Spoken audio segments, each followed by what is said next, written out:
Tengo dos hijas, una de 13 y una de 7. Y hace algunos años en el colegio les preguntaron a qué se dedica su padre y en qué contribuye ese trabajo a la sociedad. Claro, era más fácil explicar esto a los hijos de médicos o de ingenieros o de abogados, pero para mis hijas resultaba un poco complejo, resultaba difícil contestar esa pregunta con seguridad.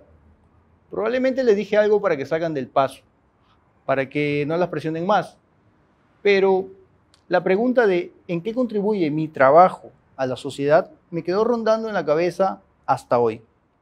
Básicamente soy un narrador de historias, pero hoy, en este lugar, con ustedes de testigos, quiero intentar responderles a mis hijas para qué y cómo es que mi trabajo puede contribuir a la sociedad.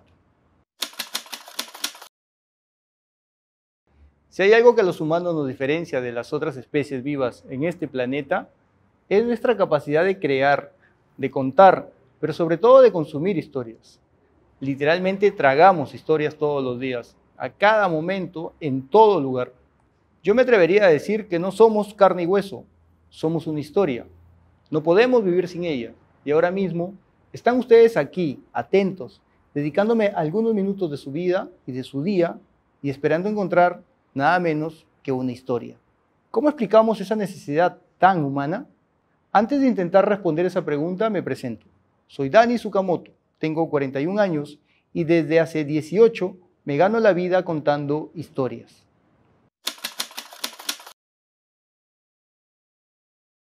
Como comunicador, periodista, guionista o director audiovisual, decir que cuento historias puede resultar obvio. Pero hoy quiero contarles a mis hijas y a ustedes que vivir de las historias va más allá de una profesión específica.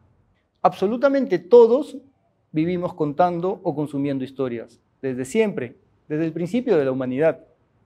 Las prehistóricas pinturas rupestres encontradas en cuevas y cavernas son una prueba de ello. Pintando en esos muros, el hombre no hacía otra cosa que ejecutar el ejercicio práctico, simple, sencillo y naturalmente humano de contar historias. Desde entonces, el hombre no ha hecho otra cosa que crear herramientas y tecnología que le permitan contar cada vez más historias. E incluso, yo me atrevería a decir que lo que realmente moviliza al hombre es la posibilidad posterior de contar una historia sobre lo que va a realizar hoy. A diferencia de cualquier manada de lobos o de perros salvajes, el hombre no solo mataba mamuts por hambre, lo hacía también para poder contar cómo lo mató. Eso lo movilizaba y llegó incluso a matarlo muchas veces sin siquiera tener hambre. Solo quería contar cómo lo hizo, quería narrar una historia. Muchas veces hasta se la inventaba. Lo mismo ocurre con cualquier acto histórico que conozcamos, ya sea una revolución, la conquista del Nuevo Mundo, una guerra mundial, cualquiera, lo que sea. Pero sobre todo ocurre también con cualquier acto personal de nuestra vida cotidiana. Cuando alguien se compra un auto, por ejemplo, en realidad está comprando la posibilidad de contar las historias que se crearán a partir de esa compra. No es el auto lo que importa, es a dónde lo llevará ese auto, es con quién viajará en ese auto, es la historia de ese auto. Lo que realmente paga no es el auto, es toda la historia que se construye y que se construirá alrededor de ese auto. Las historias que nuestra mente proyecta antes de realizar cualquier acción, la que sea, son las que nos llevan a decidir si la realizamos o no. La narrativa está presente en absolutamente todas nuestras decisiones, todas, la que sea. Todos queremos y necesitamos contar lo que nos ocurre. Todos queremos y necesitamos saber lo que le ocurre a los demás. Basta ver la cantidad de noticieros y programas de chismes que existen en la tele. La tele, esa mágica y a veces nauseabunda fábrica ¿de qué? De historias. Las historias nos fascinan, por eso vamos al cine, por eso compramos libros, por eso vemos YouTube, por eso la televisión sigue funcionando. Y ni qué decir de las redes sociales como Facebook, Instagram, TikTok. Siempre fue así. Claro, hace miles de años las historias eran hombres matando a un mamut, pero hoy son divertidos bailecitos en TikTok o sexy fotos en Instagram. Al final es lo mismo, cada época y sus historias. Otro ejemplo de cómo es que solo la posibilidad de tener una historia moviliza al hombre de una forma impresionante son las relaciones de pareja. No sé si lo han notado o lo han pensado. Puedo apostar que moveríamos cielo y tierra por alguien que nos gusta solo si existe la posibilidad de tener o de crear una historia con esa persona. Si no existiera esa posibilidad, si no hubiera la posibilidad de hacer una historia con ella, no haríamos nada o haríamos realmente muy poco. ¿Han notado que siempre ganan quienes mejor cuentan la historia? Desde candidatos a la presidencia, pasando por empresarios, emprendedores y, como no, hasta los pretendientes amorosos. Quien mejor te la cuenta, ese gana, siempre gana. Incluso sin importar si lo que te está contando es verdad o no. O aún sabiendo que la historia que te está contando no es verdad. Si suena bien, la compras. Obvio que la compras. Es increíble lo fuerte que puede ser la necesidad de consumir historias, muchas veces hasta de una forma ciega y bruta. Yo la verdad es que sueño con que mis hijas entiendan esta advertencia. Se cometen muchos errores por ir creyendo todas las historias que nos cuentan. Un buen narrador de historias, uno de esos que siempre gana, es alguien que ha definido muy bien cada papel de sus personajes. Es alguien que tiene claro cada recodo de los conflictos, cada fortaleza, cada debilidad de sus protagonistas, cada detalle de los espacios y tiempos en que desarrolla su historia. Tener claro esto es más importante de lo que normalmente creemos en la vida.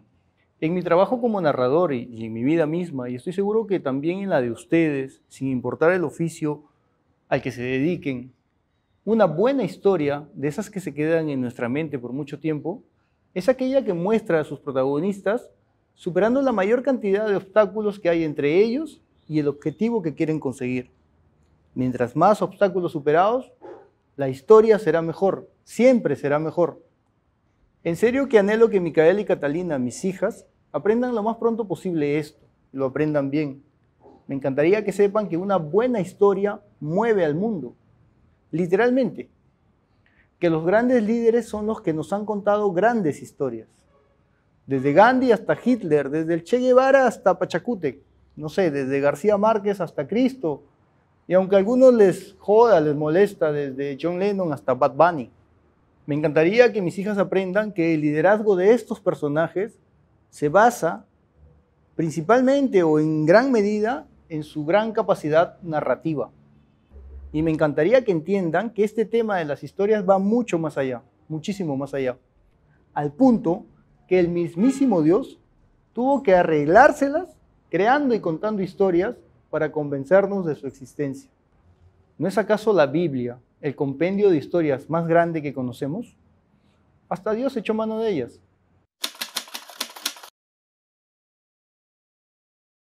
En mi experiencia profesional, he narrado historias en todos los formatos posibles.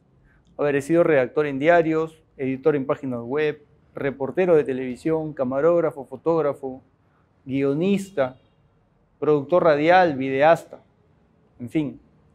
En resumen, me gano la vida narrando historias.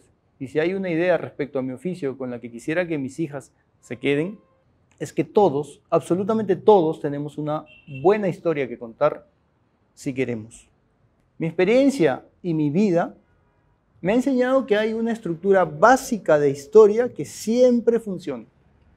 Y aunque mis hijas y ustedes no sean comunicadores profesionales como yo, estoy seguro que en el fondo también lo saben. Hagamos un ejercicio. Recordemos una película o un libro que nos haya gustado mucho, o quizá un personaje o una persona de la vida real, no sé, un amigo, un primo, un vecino, alguien cercano a nosotros, alguien al que admiremos y respetemos mucho. Él o la protagonista de ese libro, de esa película, o el personaje de la vida real que recuerdan, tiene que haber superado innumerables conflictos y obstáculos antes de haber llegado al punto en donde ya lo admiran y respetan todos. Eso va a ocurrir siempre. Hagan el ejercicio y lo van a ver. Esa narrativa básica de superación de conflictos es la madre de absolutamente todas las buenas historias. Siempre lo ha sido y siempre lo será.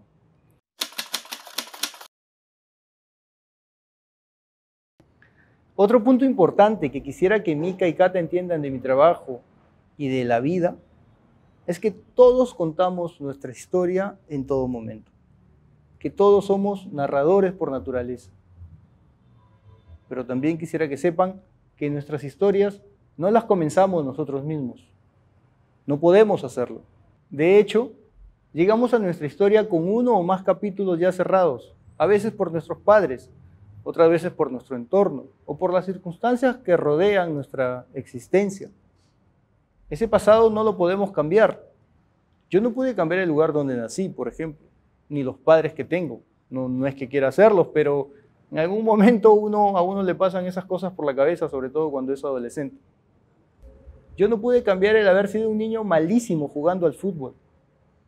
Nunca pude cambiar o desaparecer el abandono de mi padre, por ejemplo.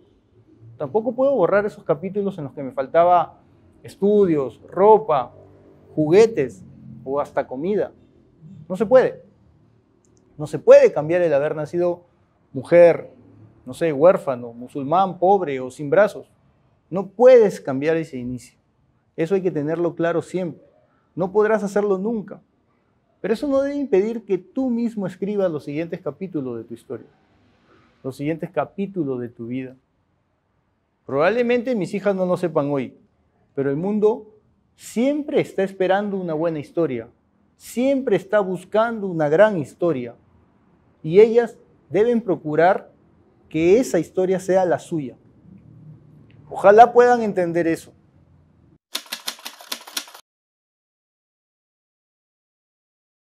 Decidir contar la historia que tú quieres contar y hacerlo por ti mismo es lo más poderoso que existe en el mundo.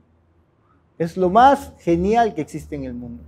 Creamos y contamos nuestra historia todos los días, a cada momento. Todo lo que hacemos y lo que dejamos de hacer, todo lo que mostramos y dejamos de mostrar es nuestra historia. Lo que aprendemos, lo que nos equivocamos, lo que decimos, lo que callamos es nuestra historia. Nuestra historia es lo único que realmente dejaremos como herencia en este mundo. Nadie valorará la fortuna o la desgracia que dejemos. Lo que valorarán será la historia detrás de esa fortuna o de esa desgracia. No sé qué historias quisieran contar mis hijas hoy. No sé si ellas algún día, como yo, quisieran cambiar esos capítulos iniciales que no escribieron. No lo sé. Pero sí estoy completamente seguro que el mundo celebra las buenas historias y que el mundo se rinde siempre ante los mejores narradores. Hoy quiero terminar diciéndoles algo que les diría a mis propias hijas. No te permitas nunca ser el actor o la actriz secundaria en la historia de alguien más. Debes estar listo siempre, siempre, para ser el protagonista de tu propia historia. Gracias y hasta una próxima oportunidad.